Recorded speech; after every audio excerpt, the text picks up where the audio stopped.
Wel, fesgama goifle agus fáilte an dachata samhaidite a ha seo cóide a bhars bhór acinne Seamus Mackintosh agus.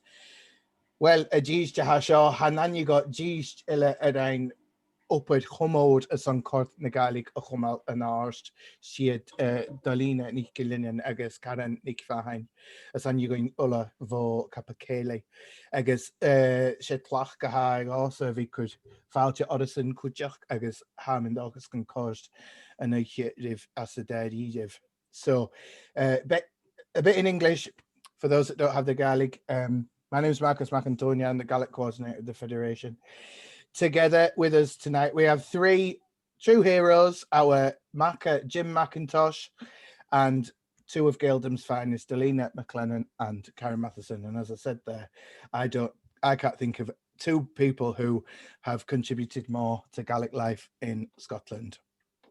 If you don't know about Jim, as well as being our Makar, he is the Makar of the Eco Museum in Perth. He's the head honcho at the Hamish Matters Festival and Projects, which included The Darg, an anthology celebrating the centenary of Hamish Henderson's birth, published by the Poets Republic.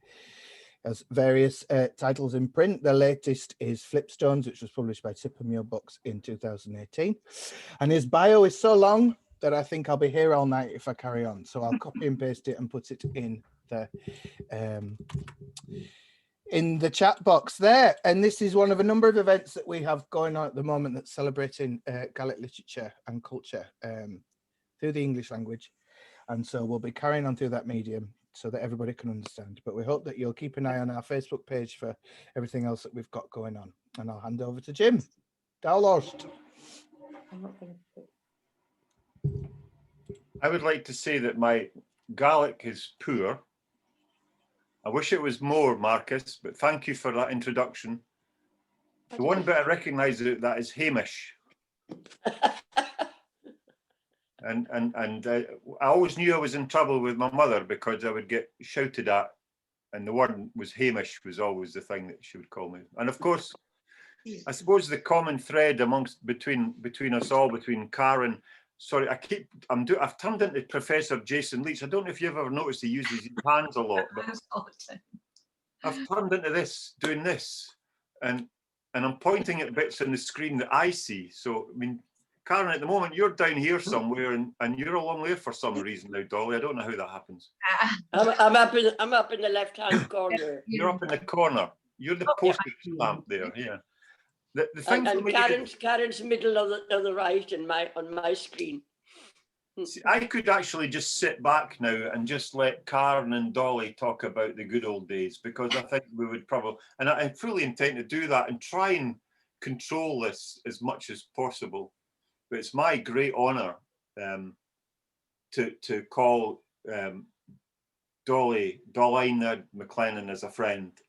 From all the things we've done through, particularly up to the culmination, I guess, Dolly, of the Hamish Matters, the Hamish Henderson centenary, and all the bits and pieces of carry on that we got involved in.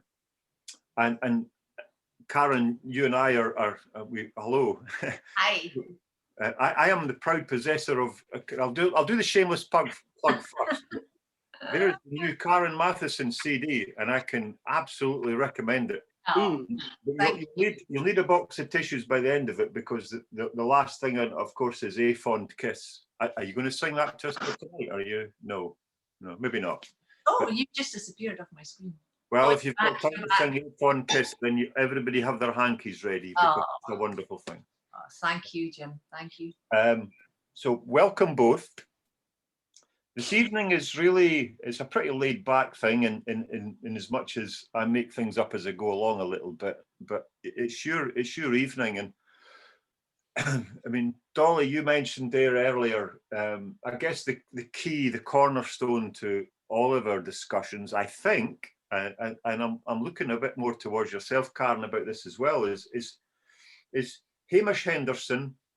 I mean, I'm the Makar of the Federation, so there's got to be a thread of poetry involved in all of this. And Hamish Henderson is a cornerstone of all of this for me. And I went back and looked at Tim Neat's biographies, and I just did the lazy bit and searched for Capercaillie on it, you know. And Dolly, you've got a whole bit in the index to yourself, but Capercaillie's mentioned, and it mentions specifically about how the influence of Hamish Henderson in the revival of the Scottish tradition in terms of Gaelic and Scots, and he was a cornerstone of that whole thing.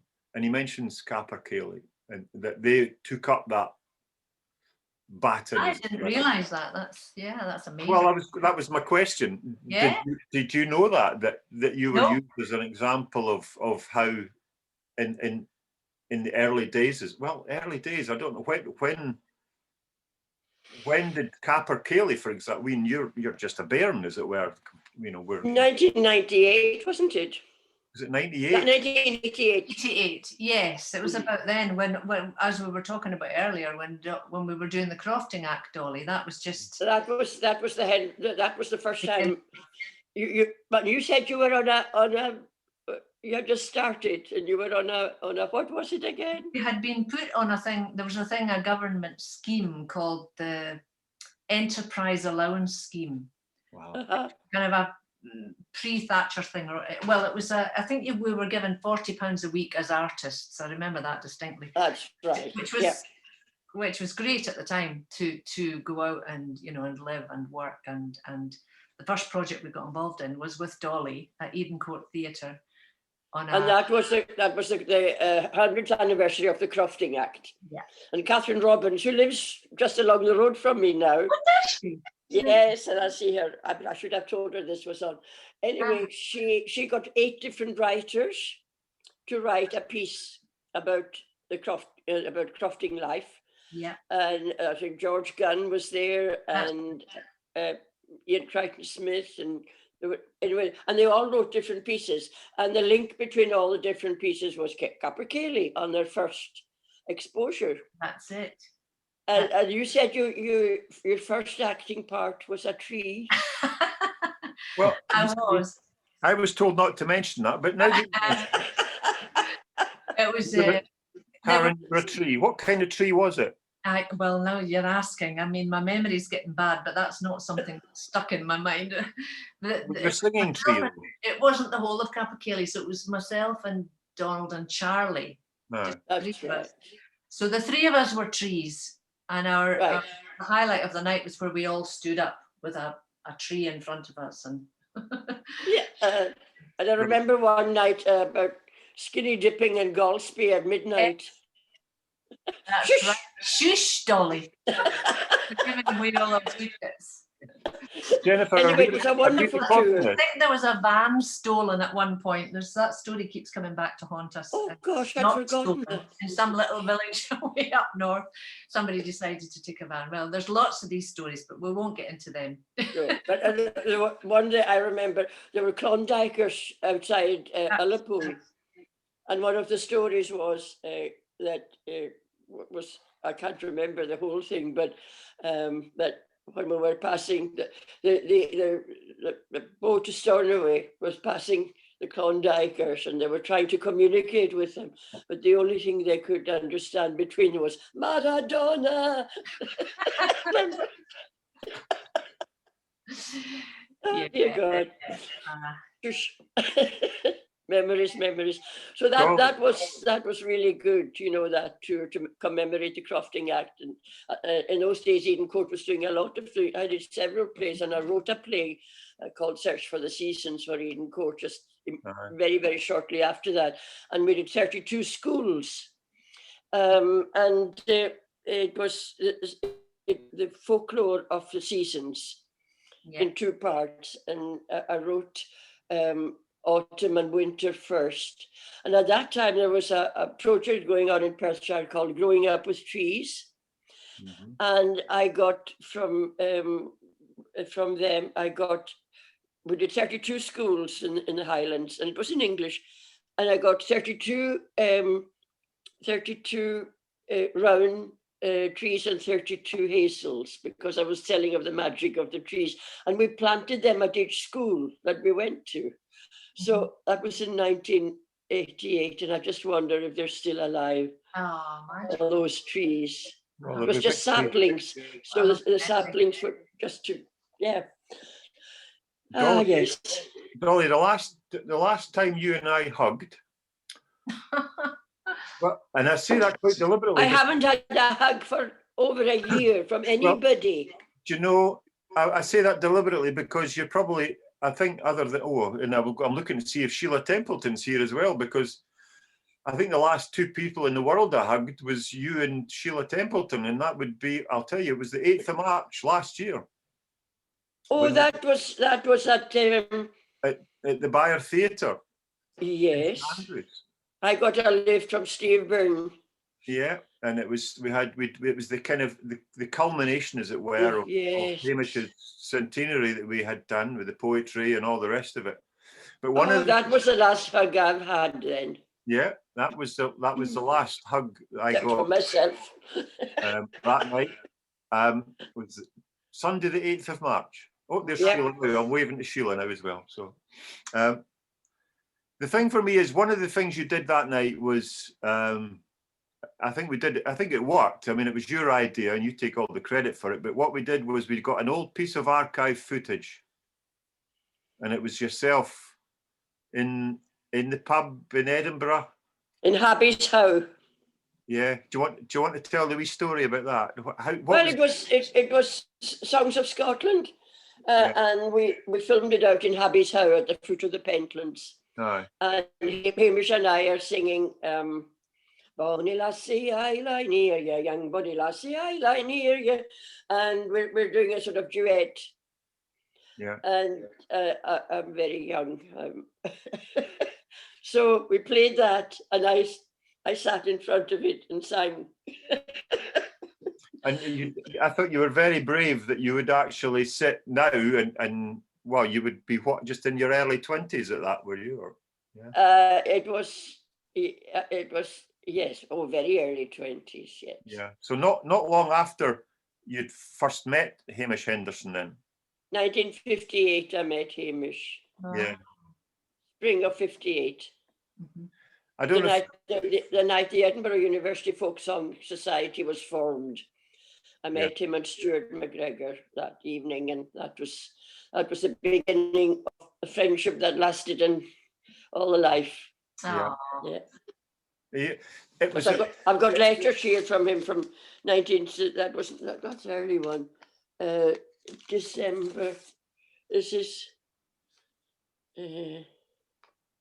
December 59. That one. There was another one from 1960. I don't know what I've done with it. Gosh. This is December 1915, 28th December 1959. Right. Liebe Dolina. As you see, Ketzel and I are spending the festive season in Germany. Christmas here is very nice. It ought to be, as the Germans practically invented it. Many thanks for the notes for the songs. I don't know what this is about. When I get back to Old Reekie, I'll play back and edit if necessary, and annotate and dispatch the whole Clem Jaffrey. I think what happened was then I did a tape to go to South Georgia. Yes. Of Gaelic songs for the boys from home who were overwintering in South Georgia. They were away for 18 months in those days. And I did a tape of songs, and I think that's what he's talking about. Anyway, I'm talking far too much. No, not at all. But I meant to mention that before, and I just want, it's those things where, the marvels we have now of digital capturing things, what a thing that would have been to have been able to, I'm looking at you there, Karen. You imagine if we'd still had a wee tape there of Dolly's songs going to South Georgia, which we would have just taken for granted that would actually have been kept, Absolutely. This is, he finishes this letter with, 2 nights ago, a bull calf was born on the farm. This is Ketzel's family's farm. As his mother's name is Hedrick, it's the practice to give a calf a name with the same initial. I have a shrewd idea that my name is being taken in vain across the stable every now and then. Shh, I think I hear an indignant juvenile bellow. Love, Dolly, and all the best for 1960 slant of old Hamish. Oh, what a special thing, yeah. It is. Not to put too much of a dampener, but before I forget this, I don't know if you were aware, Dolly or Karen, maybe don't you, but Maurice Fleming passed away last August. You mentioned that. Yeah, I mentioned that. I mentioned that. Now, for everybody else that's here, you know, I mean, why the heck am I mentioning who's Maurice Fleming? And that's the point, is that in amongst all of this, we're saying, and if you indulge me just for 2 or 3 minutes, but Maurice Fleming is a key figure in the whole story of traditional music in Scotland. It goes back to the early 50s and Hamish Henderson meeting Maurice Fleming in Edinburgh. It doesn't matter, there's a whole other story about why they met, but Maurice was a young journalist from Blairgowrie. He went on to be involved in the Scots Magazine and wrote several books and all the rest of it. But at that time, that meeting between Maurice Fleming and Hamish Henderson ended up with Maurice Fleming with a microwave-sized tape recorder. A ferrograph. Yes, one of them, with a battery the size of a transit van, basically on his back, going out into the berry. It was bigger than a microwave. Oh, it was a huge thing. But and much heavier. On his bike, going out into the berry fields in Blairgowrie and at the fields, essentially looking for a tent of the travellers. And it was Maurice Fleming that connected Hamish Henderson with the Stuarts to Blairgowrie. That's right.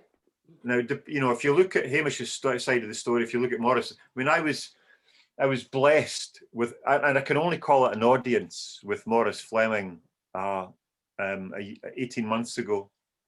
And it was an audience. I was invited in.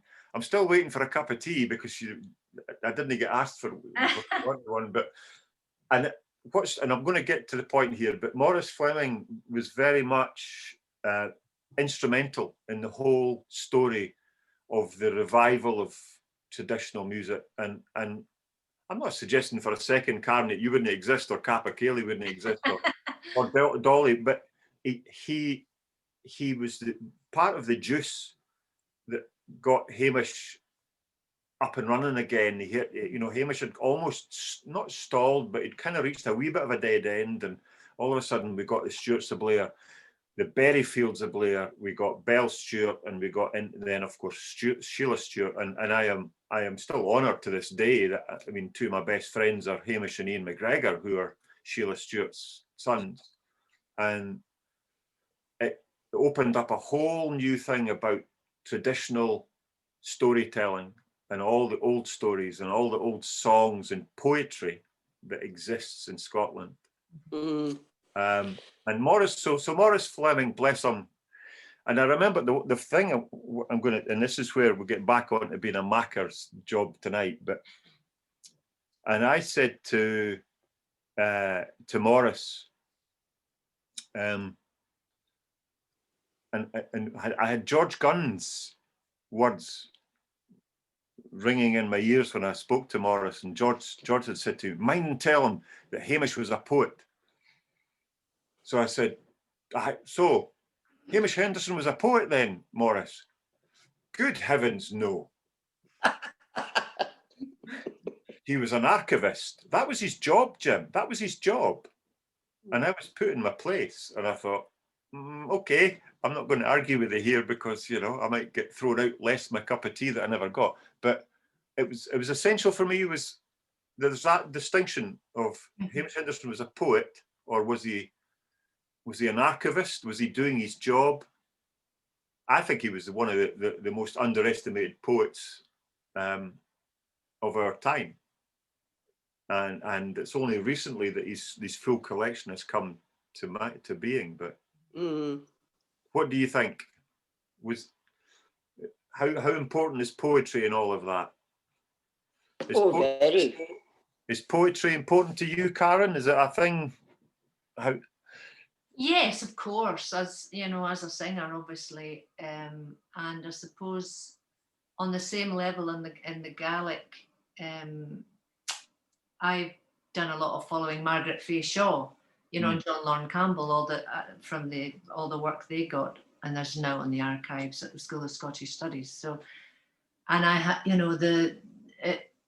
I suppose modern writers as well, you know, I write with people, contemporary poets, and turning poems into song is something, you know, that I've always been interested in. To be honest, I mean, I'm certainly not that knowledgeable about poetry, so it's something that I've come to later in life.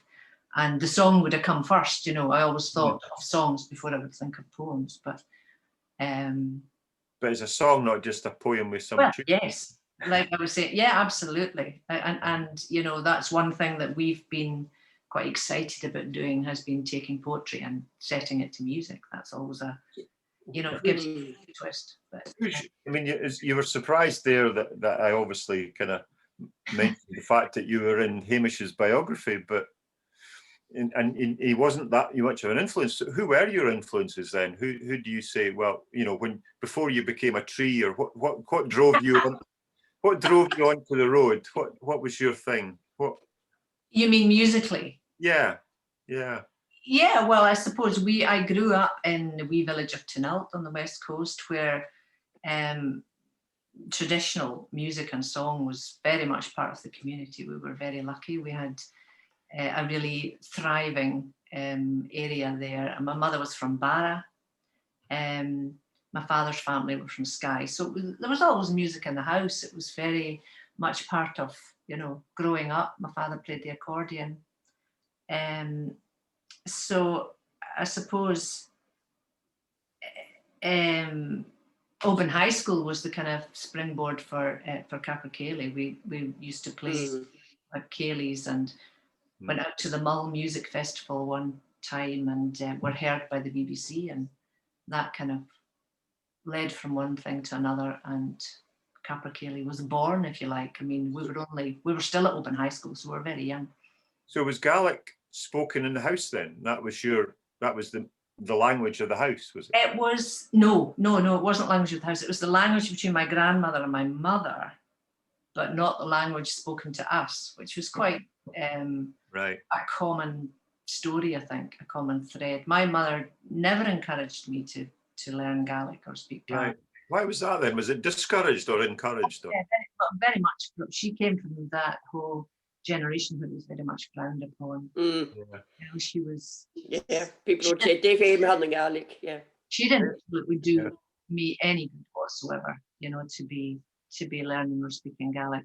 She had come to she was from a family of 9, came to the mainland when she was 14, 15 to work, and had her first job was in Glasgow, and then she worked at Portsonican Hotel and was forbidden to speak Gaelic, you know, by the owner. So she had, there was a real stigma around it then. Mm-hmm. So and then my grandmother came to live with us. She died when I was 14, but she lived with us for, you know, all my childhood. So they would speak to each other in Gaelic so that we wouldn't understand what they're saying, and then turn to speak to us in English. Yeah. So obviously I was picking it up just indirectly. So it was never spoken to me as a language. And that's why I never feel, you know, fluent in it now. It was very much, you know, behind doors, if you like. Thankfully, that's all changed now. But. Do you sing? I don't know how to frame this. But do you sing better Gaelic than you speak Gaelic then? Oh yes, definitely. Yes. Right. So is it my spoken Gaelic is atrocious. I can read it and decipher it, but it's. It intrigues me because I mean it's not the gym story tonight, but my mum. Well, of course it is, but my mum at Canoe Primary School in Perth when she was 9. Got the belt by the heady for speaking Scots. Ah, really? Yeah. In class, she was, and when she went home and told her mum, she got a row because she says, "Well, that's no use to you that anyway, because you'll never get on in the world." With exactly what my mother would have said to me. You'll never get anywhere with that. Learn Spanish or you know, a European language. I suppose to a certain extent, and I'll come to you just a second, Dolly, but it's the same thing. I don't know. I'm not sure we've ever changed, and I'm looking at you as well, Marcus, because you're championing that all the time. Because I don't think we'll ever change that. Well, I hope we do. I hope we do. We need more people to champion the fact that Scots and Gaelic's a language. But as long as it's perceived that you're not going to get anywhere because you speak your language of your own country, I think we're stuck. But anyway, we're going to get into politics with that. But, I mean, Dolly. Well, the same thing happened to me when I went from the village to the Nicholson in 1950. Yeah. When I was 12, I left home when I was 12 and lived in a hostel in Stornoway. And the Stornoway crowd, first of all, we were put into different classes. If you were taking Latin, French and Latin, you were in 1A. If you were taking French and Gaelic, you were in 1B. Yeah. So that was, and all the townies took Latin, and all the country folk took Gaelic. Right. And so we were, you know, a different sort of citizen even before we set out on our journey. And they used to throw stones at us and call us Maoris and Momos. The Stornoway crowd, yeah. And I always explain. I didn't realize that I was doing it. It was a happening in my life. I was only 12 years old, but something happened without me realizing it. Was, well, I was going to say a bad word there. I'm not going to let this happen, you know. Right. I'm going to stick to my language. I'm going to stick to my culture, even though I didn't know the word culture, you know. And something happened in my brain then that stuck with me all the rest of my life. And it could have gone either way at that time, because quite a lot of my friends forgot about it and didn't do very much for the language. And at the same time, I had the most wonderful teachers. I had Lofty, and I had, and I think they sort of twigged that the way my mind was working, and they gave me so much encouragement. And I just loved, I just loved those classes, and I loved the English classes as well. And my love of poetry started through Mord Arthur and the Lady of Shalott and all those poems we had to learn off by heart. We had the most wonderful schooling. I didn't speak English when I went to school at all, but by the time I was 10, we were reading Gaelic, and I think the first book in English language that I ever read was Marmion and the Lady of the Lake, and we had that in primary school. Fluent reading in what, 7 years, well, between 5 and 12, from not having a word of English. And we only had slates. We didn't have iPad. Every child in the country seems to have now before they can speak. We had slates and slate pencils before we got a jotter. So we're so lucky with our education. We were very lucky too in terms of the teaching. You know, I had a teacher called Maura Grob from Struntian, and she, if it weren't for her really, who really revived the interest in Gaelic in the community, you know, because it was, you know, dying out. And as I say, my mother was certainly not encouraging it, but she really encouraged it.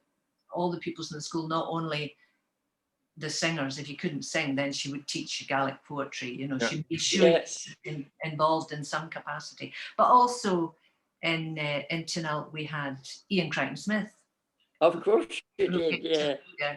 In the village, so he would come to the Cayley's in Donald's parents' house and the Cayley's in the village hall, and got to know him. So there was a connection there as well.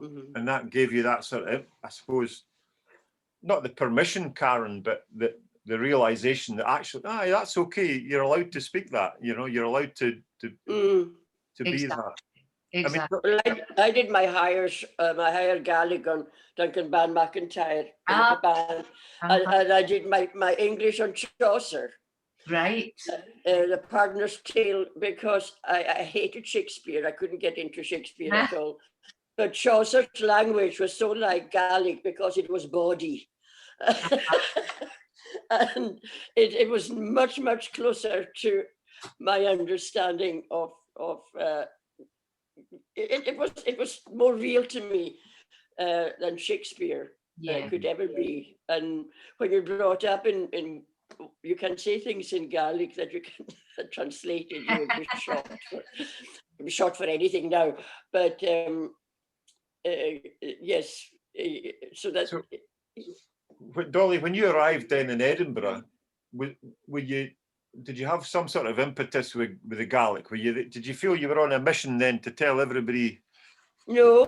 No. I didn't think so, but no. No.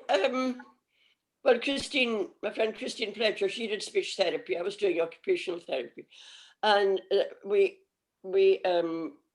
competed at the local mod in Edinburgh, swept the boards. Everybody was very jealous of us because we were so young and sure of ourselves and our language. But no, not until the Folk Song Society, until, well, everybody thought it was very funny. Mm-hmm. Because I was in a hostel, occupational therapy hostel, and there were only 2 of us who hadn't been to public school, because it was the only occupational therapy course in Scotland, and it was at the Astley Ainsley Hospital, and there were 300 applicants, but they only took 32, so we were very elite. So, but Marvin, his father came from Mull, and myself were the only 2 who weren't. Which school did you go to? I went to St. Leonard's, and you know my brother, he played soccer for, this sort of thing. He played rugby. So Marvin and I became very close friends until she died as well a few years ago. And one night, the way we met was we had our baths were in a row, but with cubicles, with the top open. And I was in the bathroom singing and Yelan Mulach to myself, homesick as anything. And I was singing in Yelan Mulach and Yelan Agwar. And this voice said, "Who's that?" I said, "I'm Delina." "Who's that?" "I'm Marvin." And we stood on the edge of our baths and shook hands over the top. Yeah. So it was very strange, very, very strange. And everybody thought how quaint it was to be able to speak another language, darling. Yeah. These foreign people. Yeah. So, yeah, amazing. Now, poetry. We were going to... What are your poetry and your poetic influences then? Who wants to? Karen, you go first. Or you were going to... Oh, sorry. On you go. Yeah, sorry. No, I mean, that's... you mean you want me to read something just now? Or no, or you can sing your way out of that answer. No. No, I was just going to tell you about a wee book that I had been given. And this is just a wee story about genealogy. And I was over in Canada doing a festival in Cape Breton a couple of years ago.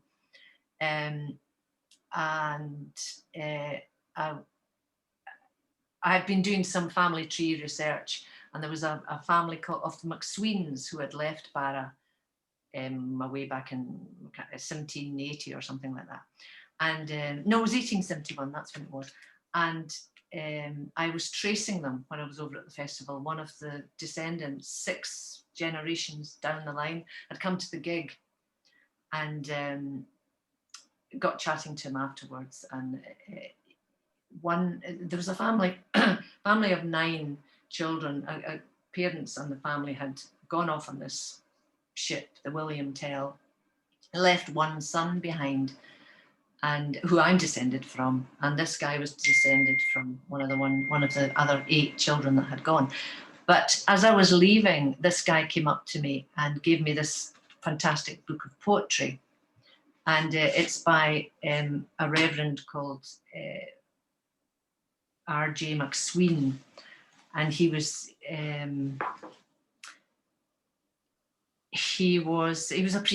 priest in Antigonish, and then he was the professor of English at St. Francis Xavier University there. And anyway, long story short, and the link to the poetry is that his great-grandfather and my great-great-grandfather were brothers. So, and well, I picked a poem out of here, if you wanted me to read something. Yeah, please do. And it's just because, again, of the interest in, I suppose, war poetry, if you like, songs that I've sung. It's called In the Quiet Fields. What cold heart in our days could start a war to set the tanks rolling, the bombs falling, to make the city shake with the vibration of the planes, to say yes to the red-eyed hawks with their curled hands? Who in our days would make the senators shake and thrill? Who would watch their eyes, the brain in its arduous twisting between profit and loss? Who in our days would send the army into action, give orders to the stony generals who have waited thousands of years with indifferent hearts? For years the guns have squatted in the quiet fields, like dogs watching for the food of life, the word that arouses them to action. The tanks are at their side, sullen from desire, angry with past regard. Who in our days could gaze without pity on the young men? They are hardly men, fresh without wrinkles. They have hardly lived, unmarried for the most part, without wives and children. The crises of life have not yet come to them, the triumphs, the defeats, only a hurried rush towards adulthood, and now the face of death. Who could watch them fall before they have known life, before they have felt what they are, without wailing in the marketplace, without screaming in the courts of law? Pretty heavy, sorry. No, it's amazing. But it just was a nice story and a wee link to What was the name again, just for everybody? That was Reverend R.J. McSween. R.J. McSween. Yeah, and a book of really lovely poems. Now that'll be First World War, I suspect. Then, yes. Yeah. It's quite a poignant. I mean, there's a lot of poetry around from the First World War, and I guess the segue for me is into Hamish Henderson again, who I'm working on a thing just now with his elegies for the dead in Cyrenaica, which is for me arguably the best collection of poetry about the Second World War that was ever written. Yeah. And it's its 75th anniversary of its publication in 2 years' time. So watch this space. Oh my goodness! I got a signed copy of the first edition. Yes. And then when it was going to be republished, he didn't have a copy himself, so he borrowed mine, and I never got it back. I've got the second edition, but he had signed the first one to me.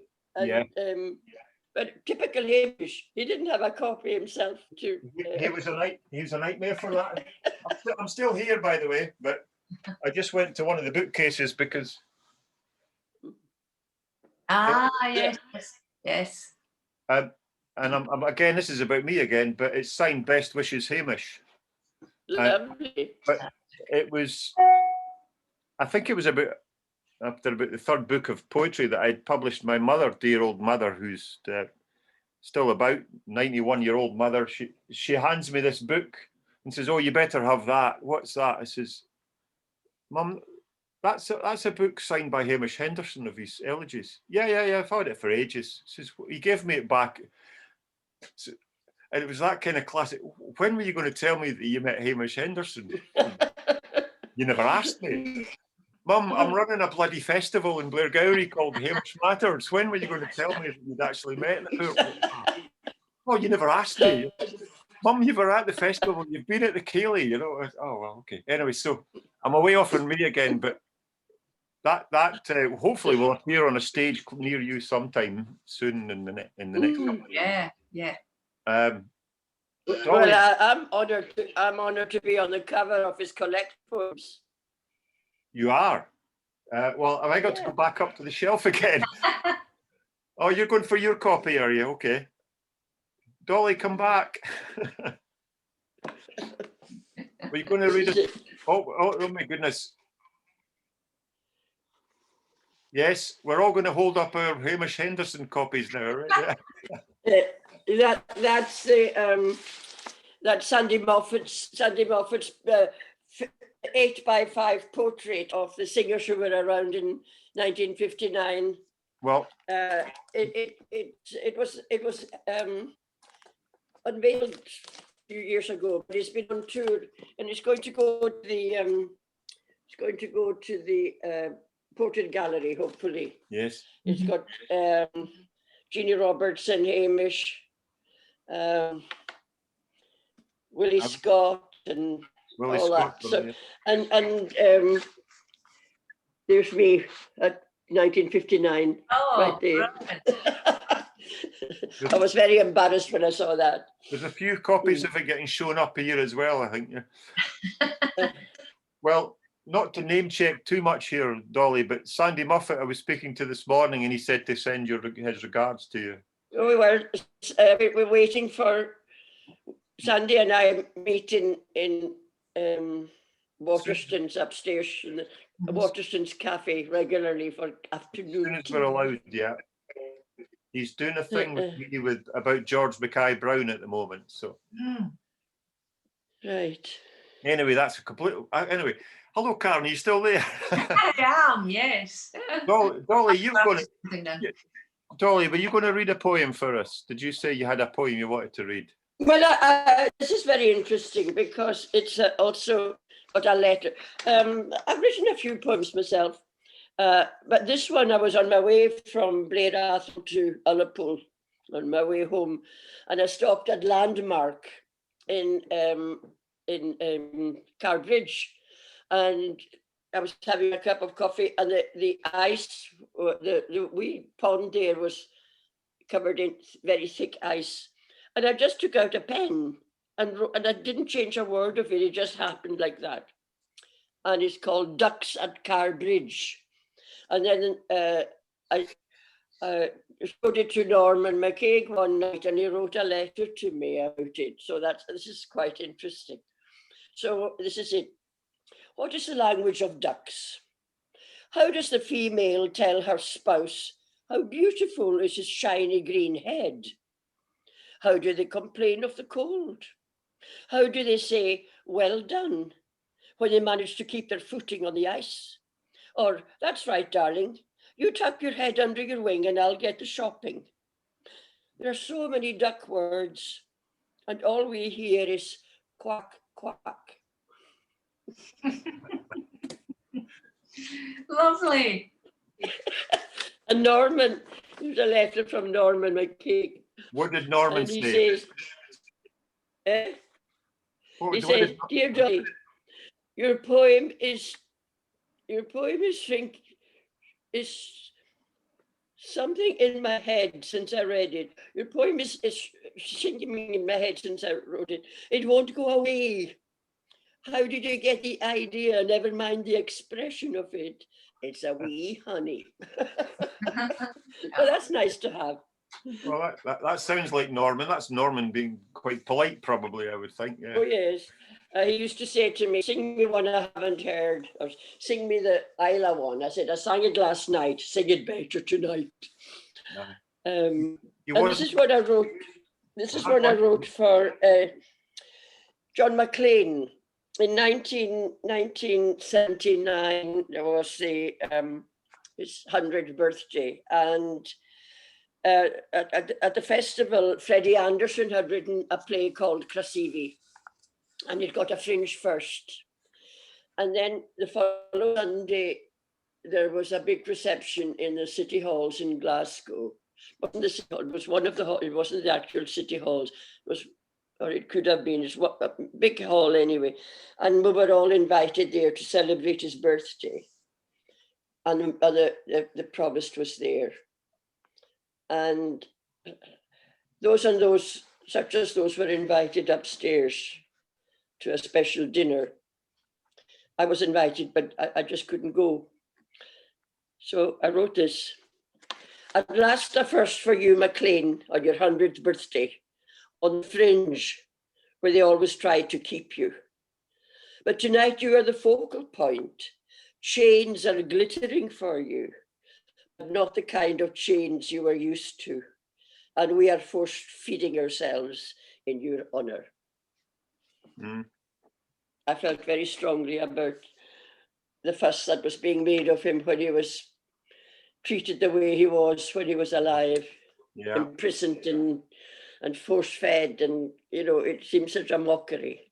And that poem just happened. I didn't change anything. That's how I write. I don't think about it. If it comes, it comes. If it doesn't, it doesn't. So. But we gems appear out of nowhere, and if I let them come, that's fine. I love reading other people's poems. I sit with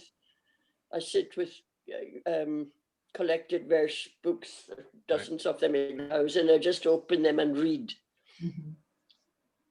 Obviously, apart from myself, Dolly, who's your favourite poet?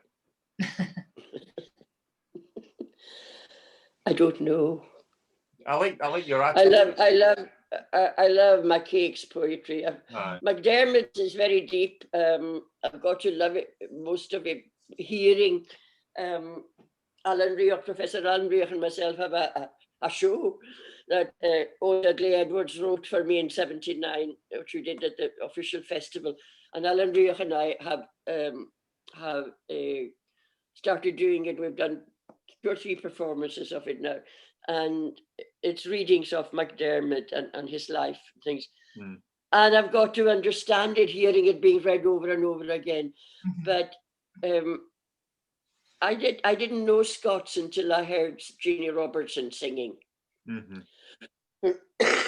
So I had quite a bit of difficulty in following McDermott's poems.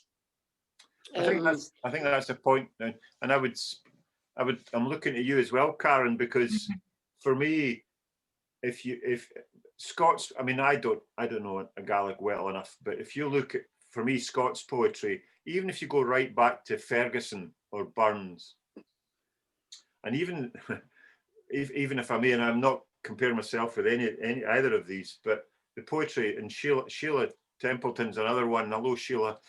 That if you write in Scots, it's almost, you need to hear it spoken to make sense. And I mean, I can listen to Capercaillie, Karen, I can listen to you sing in Gaelic, and I generally haven't really a clue what you're actually saying, but I don't need to. I don't need to, because I can understand the flow and the sentiment that's in there. And okay, if you give me a little bit of context, it makes a huge amount of difference. And I think Scots poetry does that for me. And Gaelic poetry, I couldn't go and read Gaelic poetry, but I can listen to it and think that gets me there, And does it depend on the person that's delivering it, Jim, do you think? Very much so. And I have to be careful how I say this. I have to be careful as I say this as the Makar of the Federation, that some people are absolute rubbish at reading poetry. Some people are absolutely brilliant at writing it, but they can't deliver it. Sure. There's a huge difference. And we have this horrible thing at the moment called performance poetry. I don't know what that is, because every poet that stands up and reads the poem is performing, but there is a different genre.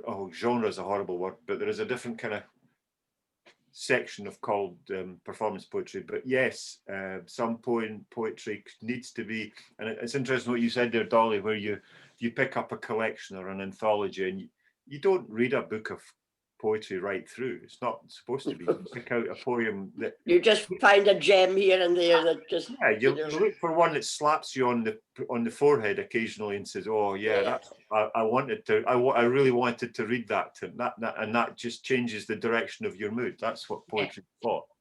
I love Ian Crichton Smith's work as well. And songs the same, Karen. So yes, you can go back to my age group and talk about an album and listen to a concept album. You would listen to Dark Side of the Moon by Pink Floyd as a whole thing and not remember actually the name of a track, as opposed to a theme. But there's a theme there somewhere, which is me trying to kind of steer you towards perhaps if you'd like to sing us a song. Oh, lovely. Oh, no. I don't know. If you want to, it's up to you. Only if Dolly would join me. What could we sing, Dolly? Oh, well, my voice is very croaky these days. No. Okay, I'm not going to force either of you. Well, to sing. you start, and if I know it, I'll join in the chorus. Well, I have to go A1 Kiss then, seeing as you're liking that. Oh, yes. Please. All right. A1 kiss and then we sever. A farewell lasts forever. Deep in head-run tears I'll pledge thee. Warring sighs and groans I'll wage thee. Who shall say that fortune grieves him while the star of hope she leaves him? Mean a cheerful twinkle lights me, dark despair around benights me. I'll ne'er blame my partial fancy, nothing could resist my Nancy, but to see her was to love her, love but her and love forever.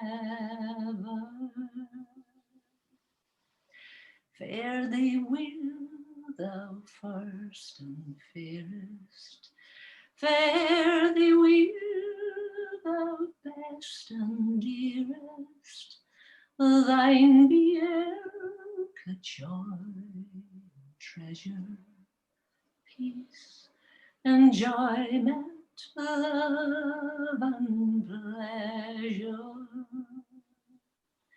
A fond kiss and then we sever. A farewell that lasts forever. Deep in head-run tears I pledge thee. Warring sighs and groans I'll wage thee. Oh, beautiful. And you know, I missed a verse. Can you tell? Can anyone notice what one it was? Had we never. had we never loved them. The biggest verse of them all. The only verse, you missed the verse out that I knew. Which one? Oh, that one, yes, yes, I know. Karen, how do you find singing without the band? Well, no, which do you prefer? Yeah, good question. I love both. I mean, the band holds you up, and Yeah. you know, and obviously Capercaillie are a big band in terms of sound. There's a lot of rhythm going on, a lot of noise. So you do. I mean, the early years you do kind of learn to have that as a prop, if you like. So it probably took me a long time to have the confidence to actually sing unaccompanied. You know, it's almost back to front, if you like. It's only in you know, later years that I would have the confidence to actually do it without their support. So they're very different things, very different disciplines, and I think with my solo work, that's what I've discovered, that I really enjoy the kind of intimacy of you know, doing it myself, and you know, not having that support network, if you like. So Has all of Well, this? I went off singing, standing up and singing by myself, which I used to do. Of course, I started off yeah. when I started acting. Right. When the song became part of the story. Yeah. You know, the song became part of the play. Sure. Like Mogachi in the Cheviot, and all the songs I sang when I was working with Scottish Ballet. I did 2 seasons with Scottish Ballet, sang for the entire ballet, and there was something happening with the song. Yes. And then I felt foolish when I just stood up and sang, you know, for no reason. And I lost my confidence if the song wasn't part of something else, you know. Yeah. No, I understand that. Yeah. What's Karen? I mean, what's the future for beyond this bourach that we're currently stuck in? I suppose it's a question for both of you, but it's a sense that the creative industry is on its knees at the moment. Some are doing better than others, obviously, but what do you see the future being? Is it back to normal? What is normal? What do you see? What is normal? I don't know. I mean, they've just done Celtic Connections online, which was a huge success on many levels. 60 countries tuning in and all the rest of it. The biggest success story, I suppose, was just giving musicians work and being able to go back on the stage, albeit without an audience. But I suppose, the whole idea of return, not only the fear of turning up, for a gig, but economically the fear of festival makers putting on a festival for nobody to turn up or buy tickets because they're afraid of it, on every level. Yeah. It's scary. But I mean, we're a pretty resilient lot as artists, aren't we? I think so. We'll find a way. I think we'll adapt. I think we have to. Obviously, I'm not asking you to speak on behalf of Celtic Connections here, because it's a wonderful thing. But it was interesting for me that Islay Book Festival just recently said they're not going to have a book festival because at all. No, not this year. They kind of did something last year, and I liked what they were saying, but they were saying we want people to come to Islay. And we want you to come to that. We want you to come and enjoy Islay. And enjoy the events, but we also want you to go and have a meal and go to the pub and do the other things and visit a distillery. But I like that. But there was also an underpinning of that was that we can't compete with Celtic Connections, or we can't compete with Edinburgh Book Festival or on that level. So that people were going to get to the point of being scunnered with this online. Yes. Well, I'm doing a virtual play at the moment. That was my next question. It's called Distance Remaining, and I've been rehearsing online. And there's Karen Dunbar is playing a part, I'm playing a part, and Reuben Joseph, but we're not working together. It's 3 journeys. And tomorrow, would you believe, 20 to 10, a taxi's coming for me to take me to Summer Hall to rehearse in a studio with a director. I'm so excited. Wow. Having been on my own for the best part of a year. And then we're filming next week, but we got a letter that we can show to the police and everything. It's COVID safe. It's been everything is right. So and next week we're filming, and then from April on you can go to this.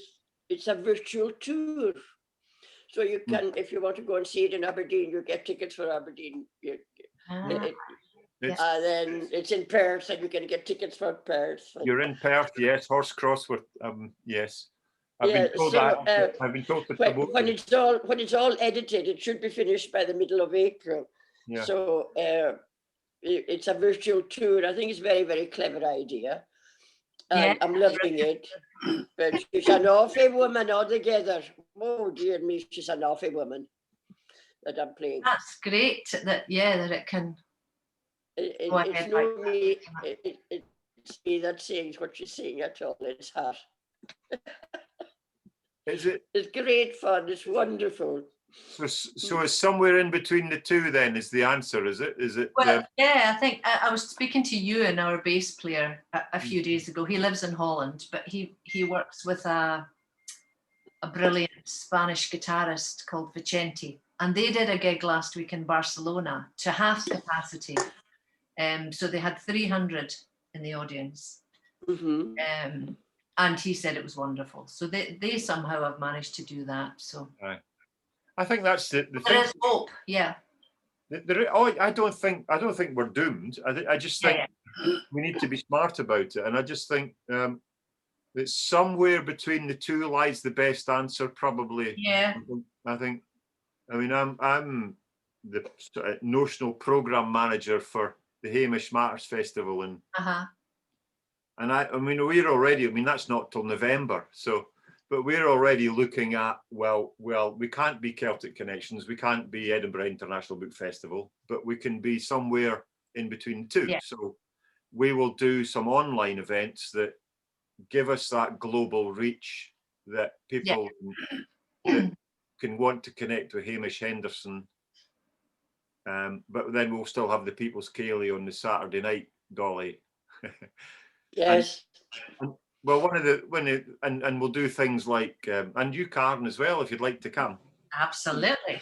But we'll do things like, one-to-one blethers like this with well, we haven't written the program. I'm not going to give away the program, but like so Tim Neat, who's down in Cornwall now. But you could have an hour and a half blether with Tim without asking him to come all the way up to Scotland and still do something. Well, what we find with the Saltire Society, we have the Fletcher of Saltoun lecture every year, and it's usually in the Parliament with about 30, 40 people. But this year it was Professor Rob Dunbar on the connection between Nova Scotia and Canada. Yes. It was online and it was watched by people from all over the world. Yeah. And it was wonderful. So what we're going to be doing now is whenever we get back into our space, my festival programs will be there and online as well. I think so. It's a wonderful thing that's come out of this horrible thing. I think if you'd said to us a year ago, oh my goodness, no, we're all going to have things online, we all kind of went, oh no, Zoom's a nice lolly for the 1960s. Yeah, totally. But there's a balance between the two, So, but you can't do something like, well, Dolly, the thing that comes to my mind is the flightings that you did, where it was that. Oh yes. For everybody that's here, we're having this personal conversation here, but the flightings was, of course, the great battle. Well, that was my contribution for Saltire Society for Hamish's anniversary. Well, tell us what the flightings was. And it just came to me, and the 1964 flightings between himself and MacDiarmid in the Scotsman, the letters.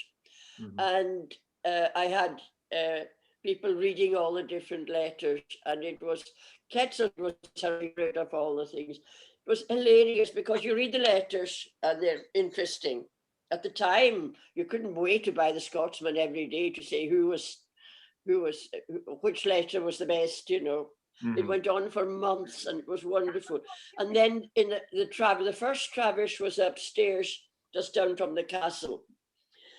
Tiny little place, and they had Hamish and MacDiarmid face to face, and they each had a second, and Craig was MacDiarmid's second, and David Craig was Hamish's second, and the seats were facing each other, so we were on Hamish's side, and they just had this amazing thing going between them about poetry and folk, and. So I decided that I would recreate that with Alan Reich read MacDiarmid's letters. I had different people reading the different authors, and it was wonderful. Even Steve Byrne, who had edited them, said he hadn't really realised how amazing they were until they heard them read. You know, it was a great night. So we're going to, whenever, probably do that at your thing if it's possible in November. That's you signed up for that already then.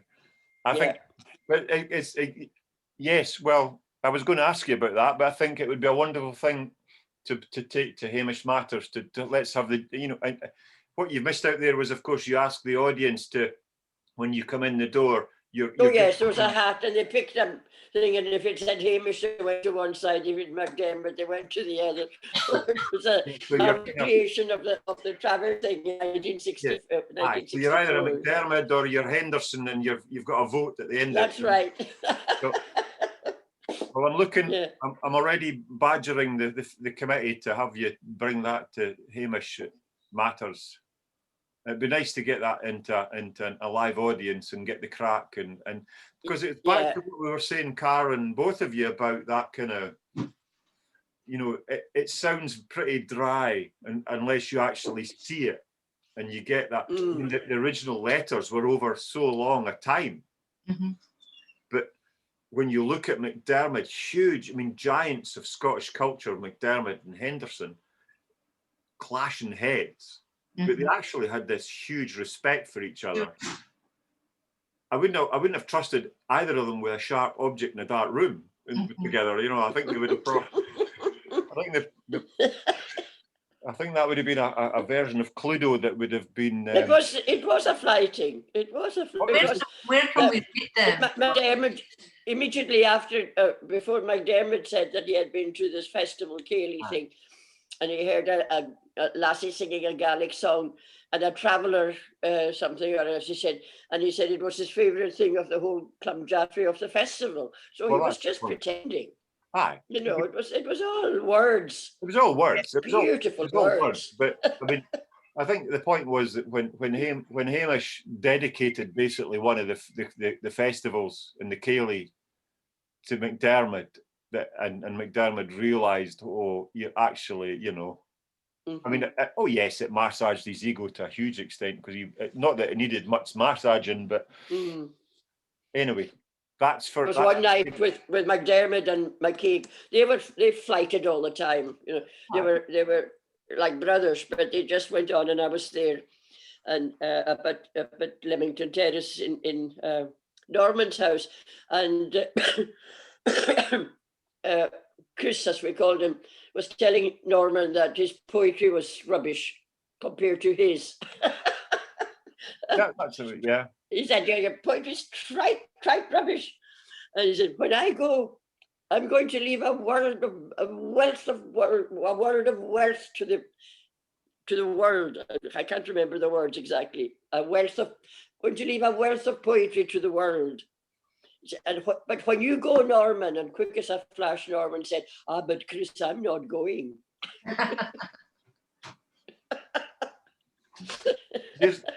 Here's a question. I'm conscious of time, but here's a question for both of you.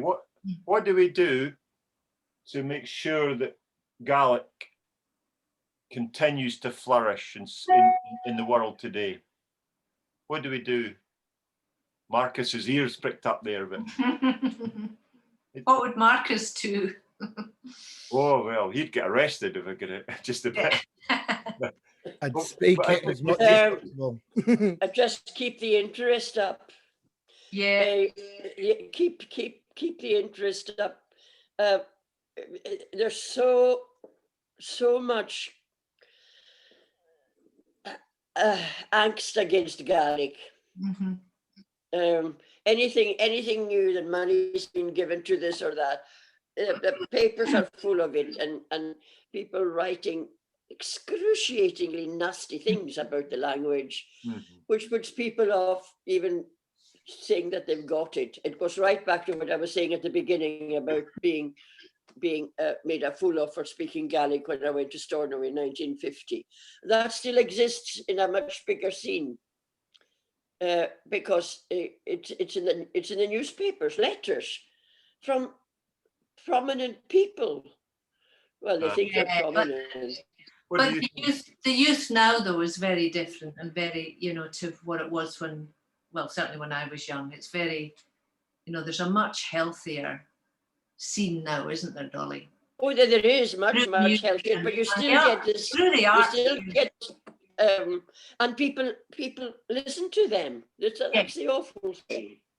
Through the art, through the arts rather than the actual, as I say, the day-to-day speaking of it, which is obviously always going to be a struggle with a minority language. But through the arts, what I find very amusing now is that so many children are going to nurseries, Gaelic nursery schools, onto primary schools, which is wonderful. But they're teaching the parents. The parents go take classes in Skye and Solmore Ostig so that they can learn from their children, which is the opposite. You and your granny and your mummy, you know. See, that's the point I'm getting to, because I think there's a kind of beautiful synergy between all of that, because and I'm back to my favourite corner of Hamish Henderson. The whole thing for me connects, and I don't know, Karen, if you maybe I'm looking at you here on this one, because I was interested that you said that you're more confident to sing Gaelic than you are to speak it. And Dolly, you're possibly coming it from a different direction. But for me, that's the sense of that is a kind of Hamish thing, that he created a platform where it was okay to celebrate our tradition, whether that was in Scots or Gaelic or in the cant to the travellers or whatever. And you've taken up that baton and are singing comfortably in the Gaelic. And the bairns are coming along now and they're teaching their mums and dads, and they're saying, oh yeah, I like that. Oh yeah, I like Capercaillie. I like all and all of that. And you know, and they're saying, oh, that's great. And it all kind of works together. Yeah, absolutely. Am I making any sense at all of that? Yes, you are. Totally. Yeah, absolutely. I was taught a Gaelic. I was taught a Gaelic word by a 5-year-old Chinese boy. Aye. You wonder about that. I was teaching them. I was helping out at Tollcross School, and it was springtime, and they were all crouched on the floor, and they had to stand up. This is your tree again. They had to stand up and say what they were because it was springtime. And this one stood up and said, it's Misha Sheehan, I'm a flower. It's Misha Kruve, I'm a tree. It's Misha this and that. And this little Chinese boy was just crouched on the floor and he wouldn't get up at all. And I said, "Deh Hunitsa, what are you?" And eventually he said, "It's Misha Granyak." And he was a hedgehog. And we didn't have hedgehogs in Lewis, and I didn't know what Granyak was. So he wasn't good. It was wonderful. You're never too old to learn, Dolly. Never too old to learn. Yeah. What I'm conscious again of the time. We've got about 10 minutes. Dolly, or Karen, you're not wanting to sing again. Have you either of you got a poem you would like to finish off with, or? Dolly? Yeah, I've got a letter from Hamish. Did I read the one from? No, I didn't. I was looking for glasses and I'm wearing them. Oh dear. Did I read you the one, or did I just read this at the before we came on here? The one from Rome. Oh no, read that one. Yeah, you did. Okay. Read that one. Dear Dolly, this is in January, 16th of January 1979, and it's in flimsy paper, and it's from Shepherd's Hotel. I've been having a marvelous time. Filming went very well in Rome, and Sicily. And tomorrow we're going into the Western Desert to do the elegies. It is all kind of a dream.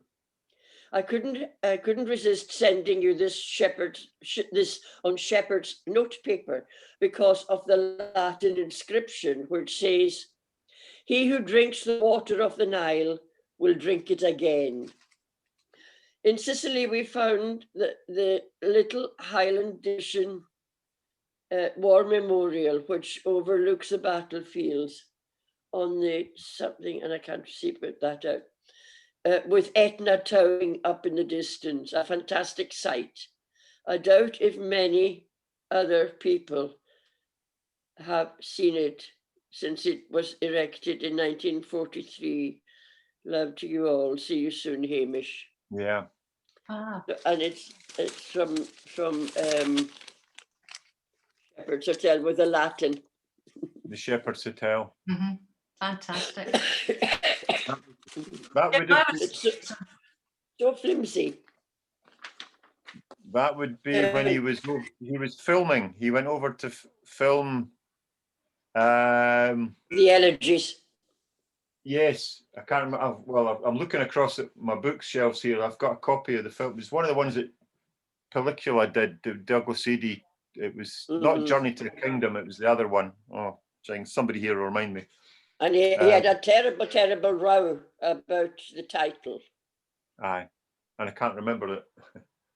I've got a letter here. I didn't take it out, but I've got the letter he sent to Mike Alexander's brother about the. He didn't agree with the title of the letter, so the title of the film. It came up. It came up. I've got masses of letters there from him.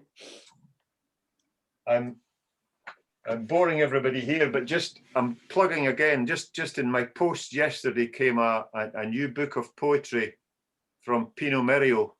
I saw that. Oh, wow! Which lovely. is, it's called Lantro de Hamish, which is Hamish's cave, and it's a link between the Ardentine caves, which was where the great dreadful massacre of Roman citizens by Kepler. And we haven't got time to really go on about that, but he's written a new book of poetry on it, and there's moves afoot to translate it into Scots, shall we say. So is it in Italian or is it in? It's in Italian, yeah. It's just out. It was supposed to be out at the end of 2019, but then of course all of last year basically is just a vacuum of not very much happening. So it just came out. He's just been it arrived in the post to me yesterday. Can you read it? You speak Italian, Jim? Very badly, yes, but and it's basically what he's done is he's taken us on a journey with Hamish. So each chapter starts with a reference to the elegies and a little piece from end of a campaign or each of the elegies down the Ardentine Way. Basically from there to the cemetery, what they call the Cimitero Cattolico, which is the Catholic cemetery. To Statue, which is the where Keats and Shelley are also buried. And he takes us on a journey all across there with different poems and references to Hamish. Anyway, that's... So who's going to translate it into Scots? Sorry? Who's going to translate it into Scots? Me. So, yeah. So it might be in about 300 years' time by the time it's done, but yeah. There's that. You should ask Anne Pia. She's fluent in both, and a poet. Well, that might just come back to you on that because I'm a bit rusty on both, I shall say. But his previous book was called Turas Viaggio, which was written all about his visit to Scotland. So there's poems about Blairgowrie and visiting. Well, there's a poem about Margaret Bennett and the Stuarts of Blair and all the rest of it. So that's my first focus is on that and then that as well. So the two together will eventually, at some point, appear in Italian, English, and Scots. Brilliant. Yeah. Anyway, this is supposed to be about me here. So loving your book too, Jim. Sorry. Loving your book. Oh well, it's all about me now then. Okay. You've got Flipstones, yes. Well, feel free to promote that as well. Yeah. Loving it. Yep. Well, I mean, we'll just all wave things at the camera now. I can wave Karen Matheson's new album at it. Karen, well, thank you very much for coming. We've got the last 5 minutes. We're kind of, I hope you've enjoyed this kind of informal chat. It's been great. It's been great. It's lovely, Karen, to make contact again. As soon as this is over, we must meet up and have a proper catch up. Definitely. I'd like that, Dolly. Yeah, it's been lovely to chat to you. What's your next? I'm remembering more and more about that tour now. Remember. You've no plans to be another tree, though. No, you're not. No, I've moved on from the tree. You've moved on. You did that, yeah. On the tree, yeah. No, and you've got rehearsals tomorrow. I've got rehearsals tomorrow. A physical rehearsal. It's wonderful. Yeah, for the next 3 days. Yeah, and we never got. I just. Sorry. Well, I was going to ask you all about the Stone of Destiny, which is coming to Perth soon, and all that. We never asked you about that. Yeah. Oh, that was on recently. It was, yeah. There was a bit of a stooshy about that. It was a perfect example of the kind of intransigence, shall I call it politely, of the BBC in terms of. It was great for them to put it out on Alpa, but it lost all its meaning. Well, they didn't have the subtitles in Gaelic, in English for the Gaelic parts, which I don't mind when it's supposed to be all Gaelic, but the whole point of it was the fact that Kay refused to speak English. Exactly. So yeah. But then Douglas Eady just approached it very, very calmly, BBC Alba, and by the time the second showing was on the following Sunday, they had put them back. So he was fizzing, shall we say? He was fizzing. He was fizzing. Yes, we're all fizzing, but you can't get anything done by fizzing. It's got to be done by diplomacy. We should call this Scunner TV, I think, because we're all getting a bit fed up of this. So. I know. Yeah. Well, it really just leaves me to say, I mean, thank you to everyone for coming along. I hope you've enjoyed this chaotic, informal blether. I shall do one last shameless plug for Karen of her new. No need. Thank you, Jim. Called Still the Time. It's a wonderful thing. And the very last thing on it is A Fond Kiss. Oh, well, I must get that. I'll send you one, Dolly. I'll send you one. Oh, thank you, darling. Lovely. Of course. And Dolly, you've got nothing to promote other than your sheer wonderfulness. And yes. No. The virtual tour is in April. The virtual tour, which I'm looking for, because I've been getting jagged about that through the things I've been doing with Horse Cross at Perth Theatre. So I have to. The virtual tour of, what did I say it was called? Something distance dreams. Distance remaining. Yeah. The word distance in it somewhere. Yeah. I can't remember, but distance remaining. Aye, distance remaining. Yeah. There's a big sign for it outside Perth Theatre. So really? Yeah. So I'm swearing a lot in it. The language is horrendous. Well, I hope it's in Gaelic. No. There are no swears in Gaelic. Oh, I don't believe it. So I'm looking at my adjudicator, Chairman Jennifer, in the corner, and she's kind of giving me these wind up sort of type things there now. She's the notional Livingston supporter here this evening, so I'll just leave it at that. I have a film to do in half an hour, so I know you've still to write your poem, Jim. Well, that's it there. It's half written, so brilliant. Well, it's lovely seeing everybody. So thank you very much, everybody. Karen, thank you. Thanks, Jim. Thanks a million. Thank you very much for having us. And we'll see you both at Hamish Matters in November. Definitely. Yep. Definitely. I'm recording that now, so that's a contract. Okay. And then, thanks, Jim. Dolly, thank you very much, everybody. Yes. Bye, everybody. Thank you. Thank you for Just coming. Just to say thank you to Jim and thank you to Marcus for his Marcus. introduction. Yes, absolutely. I just Marcus. feel as if I'm sitting in your front room with you. It's been wonderful. Thank you, everyone. And thank you, everybody that came and joined in. Thank you. Marcus, do you want to say anything? No. Diolch mawr yn tang yn gis ac ys mynd ochus na biawd o at agus fiction y ceili sy'n yr east. Leva, mille tack. Really time. Time.